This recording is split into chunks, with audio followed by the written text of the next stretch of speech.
आज हमारी इस देश की लाखों करोड़ रुपए की इस लैंड की सारी इंफॉर्मेशन आज फॉरेन कंपनी के साथ है साहब। सो ये पोर्टल विदेशी कंपनीకి అప్పగించే అంశంపై ఇప్పటి వరకు అప్పటి ఐటీ మంత్రి కానీ లేక రెవెన్యూ శాఖ నిర్వహించిన కేసీఆర్ కానీ ఇప్పటి వరకు ప్రభుత్వం విచారించలేదు అధ్యక్ష। అంటే దీని వెనుక ఏదో మతలబు ఉందా, మరి ఎందుకోసం విచారణకు మీరు ఈ ప్రభుత్వం సిద్ధంగా లేదో తెలియాల్సిన అవసరం ఉంది అధ్యక్ష।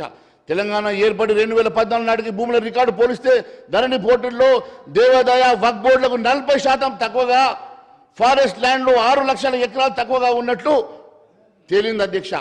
ఇంత ప్రభుత్వ భూములు ఇన్ని లక్షల ఎకరాలు అన్యాక్రాంతమైతే దాని మీద స్పష్టత లేకపోతే లక్షల ఎకరాల భూములు బీఆర్ఎస్ భూ బకాసురులే మింగేశారని తెలిస్తే మరి దాని మీద ఎందుకు ఈ సర్కార్ ఎంక్వైరీ పెట్టడం లేదు, ఎందుకు దాని మీద సిబిఐ ఎంక్వైరీ ఇవ్వడం లేదు, ఎందుకు విచారణ జరిపించడం లేదు తెలియజేయాల్సిన అవసరం ఈ ప్రభుత్వం పైన ఉంది అధ్యక్ష।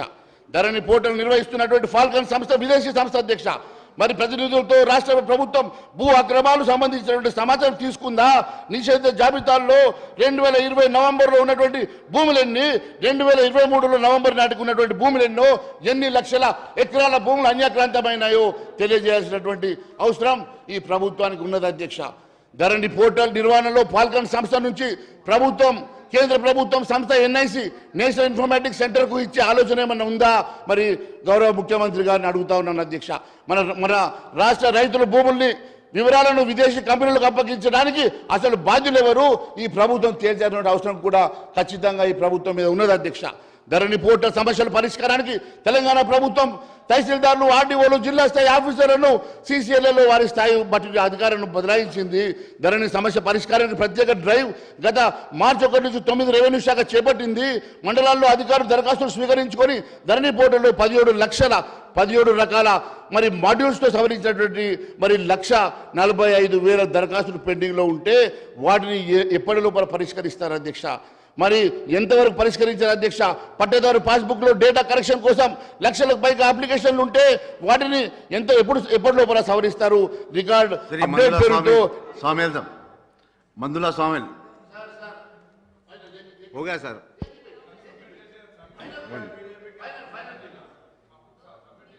हाँ मैं शेयर गौरवनीय అరే మరి ఈరోజు నేను ఒకటి అడుగుతా ఉన్నాను అధ్యక్ష, ఈరోజు రైతులకు సంబంధించిన అంశాలు అయితేనేమి, మీరు ఇచ్చినటువంటి హామీలు అయితేనేమి, మీరు ఇప్పటి వరకు ఇచ్చినటువంటి హామీల నెరవేర్చ కోసం మీరు బడ్జెట్లో కేటాయించిన నిధులు ఎట్టు సరిపోయినప్పటికీ కూడా మీరు ఇచ్చిన హామీలు నెరవేర్చకపోతే బహిరంగ క్షమాపణ చెప్పాల్సిన అవసరం ఉన్నది అధ్యక్ష। ఈ రకంగా ప్రభుత్వం దయచేసి రైతాంగాన్ని మోసం చేయొద్దని చెప్పి अध्यक्ष ये लोगों का सरकार केंद्र में है, केंद्र से 10 साल में कितना नौकरी देते, कितना बात कहे, कुछ अमल हुआ साहब आपको भी मालूम है। हुकूमत अभी तो तेलंगाना के लिए बजट में क्या दिया है, पहले उसके लिए लड़ने की कोशिश करो, हमको पूछने में लगेंगे। हमको पूछने का बहुत अभी आराम से 4.5 साल है, पहले केंद्र सरकार से क्या लाते ये बताओ। हम हैदराबाद के लिए पूछे, आप एक लेके जाओ, हम हैदराबाद पूरा एमएलए 15 एमएलए आपके साथ आएंगे, हैदराबाद के लिए क्या दिलाते दिलाओ। सेंट्रल गवर्नमेंट से 1 रुपये भी अभी तक हैदराबाद के लिए आए नहीं।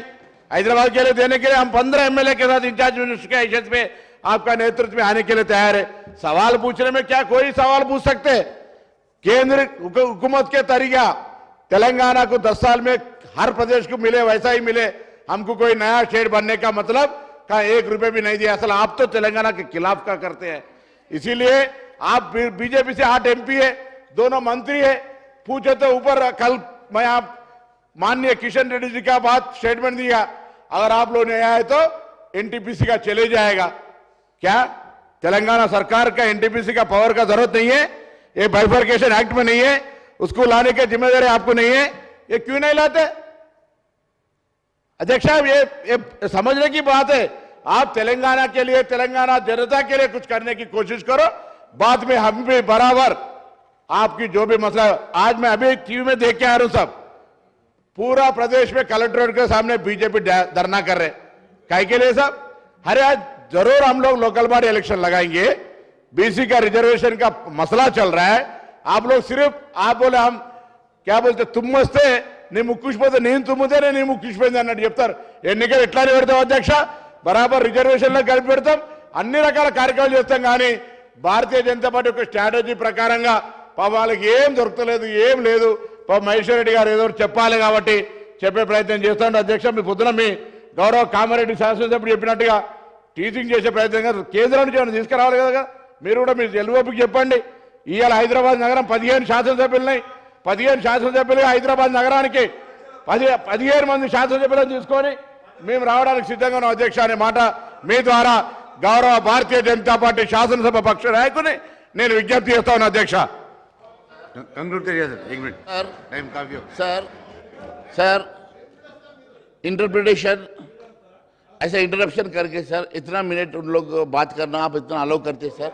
मैं एक ऑनरेबल मिनिस्टर से कहना